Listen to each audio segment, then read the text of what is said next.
সবাই তৃণমূল করে আর 3-4 জন বিজেপি করে। হঠাৎ করে হুমকিতে এর বাড়ি ভাঙচুর করে মানিককে টেনে নিয়ে গাছে বেঁধে ভুজালি আর রড বাসটার লাঠি দিয়ে পুরো মারধর করে। পুরনো বিবাদের জেরে এক কংগ্রেস কর্মীকে পিটিয়ে হত্যা করার অভিযোগ উঠল ময়নাগুড়িতে। ঘটনাকে কেন্দ্র করে ব্যাপক চাঞ্চল্য ছড়ায় এলাকায়। ঘটনায় নাম জড়িয়েছে এলাকার তৃণমূল এবং বিজেপি কর্মীদের বিরুদ্ধে। মঙ্গলবার রাতে মানিক রায় নামে ময়নাগুড়ির হঠাৎ কলোনির বাসিন্দাকে এলাকার 30 থেকে 35 জন মিলে গাছে বেঁধে বেধড়ক মারধর করে বলে অভিযোগ। ঘটনার খবর পেয়ে পুলিশ গিয়ে মানিক রায়কে উদ্ধার করে জলপাইগুড়ি মেডিকেল কলেজ ও হাসপাতালে নিয়ে এলে চিকিৎসারত থাকাকালীন রাতেই তার মৃত্যু হয়। বৃহস্পতিবার মৃতদেহ ময়নাতদন্ত হয়। ঘটনায় ইতিমধ্যেই 5 অভিযুক্তকে গ্রেফতার করেছে পুলিশ। তবে এর সঙ্গে রাজনীতির কোনো যোগ নেই বলেই দাবি তৃণমূল এবং বিজেপির। পুরনো বিবাদকে কেন্দ্র করে এই ঘটনা বলে দাবি তাদের। হ্যাঁ, সবাই তৃণমূল করে আর 3-4 জন বিজেপি করে। ওই যে লোহার রড দিয়ে মারছে, তারপরে ওই যে বড় বাড়ালি না কি বলে ওইটা দিয়ে মাথায় বাড়ি দিছে। পুলিশ গিয়ে অন্ধকারে খুঁজে পায় না, অনেকক্ষণ পরে পুলিশ খুঁজে পেয়েছে। কত রাত্রে ঘটনা এটা? রাত্রে 9টার সময়। হ্যাঁ, ও বাবা মানে অনেকদিন থেকে কংগ্রেস করে, তো কংগ্রেসে এখনো টিএমসিতে যায়নি। হ্যাঁ, ওকে ডাকছে, আমরা বাইর হবো না তো বাড়িতে, মানে আমাদেরকে কালকে পুলিশ অফিসার গেছে বলছে যে তোমরা বাড়ি থেকে বাইর হবে না, তোমাদেরকে ডাকলে। আমরা কালকে বাইর হইনি, আর 2 দিন ধরে ডাকছিল, তখন আমরা ভালোভাবে বাইর হয়েছি। বলছি যে ভাই আমরা রাত্রেবেলা মিটিং করতে পাবো না, তোমরা দিনের বেলা আসো। ওরা দিনের বেলা আসবে না, ওদের বেলা কাজ আছে। আমরাও তো কাজ করি, তোমরা একদিন কাজটা বন্ধ করো।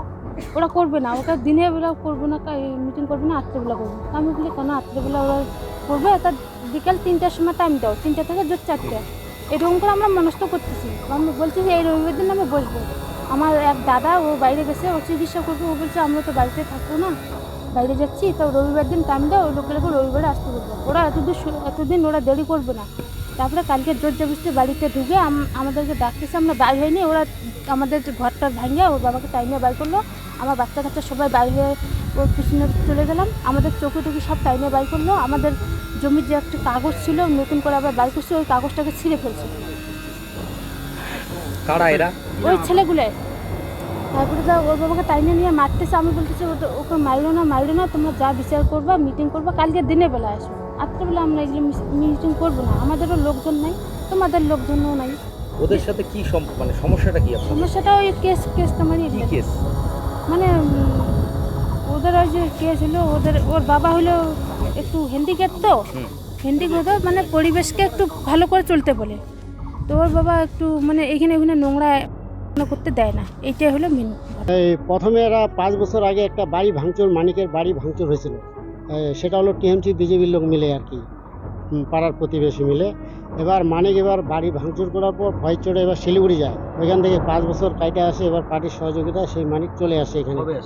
এই মোটামুটি আগামী রোববার আসে। সোমবার আবার প্রতিবেশী মিলে হুমকি দেয়।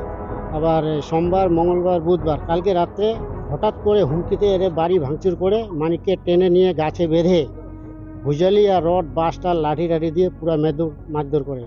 এবার তার বউ ওইখান থেকে হুসকে গিয়ে সে থানায় যায়। থানা থেকে পুলিশ নিয়ে গিয়ে উদ্ধার করে। সেখান থেকে হসপিটালে নিয়ে গিয়ে মানিককে 10তলায় এফআইআর করে। সেখানে এফআইআর করে রাত 3:30টার দিকে মানিকরা দেহতে। হ্যাঁ, তৃণমূলে নিতে চাইছিল কিন্তু আসবে না।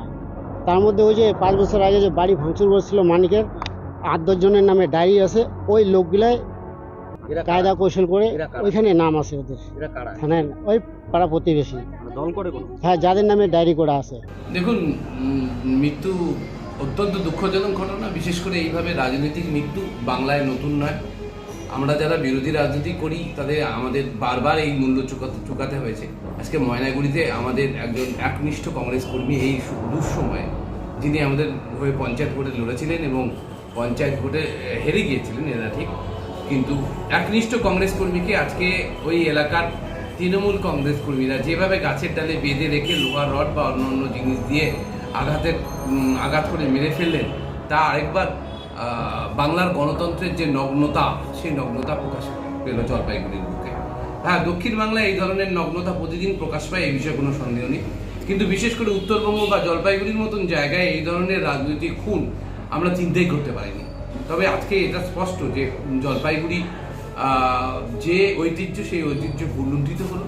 যেভাবে আজকে তৃণমূল কর্মীরা আমাদের কর্মীকে হত্যা করলেন, তা এক কথায় নিন্দা করার কোনো ভাষা আমার কাছে নেই। তবে এখানে একটা গুরুত্বপূর্ণ বিষয় যে এই হত্যাকাণ্ডের পিছনে বিজেপির একটা অংশের হাত রয়েছে বলে অভিযোগ কিন্তু আমরা পাচ্ছি।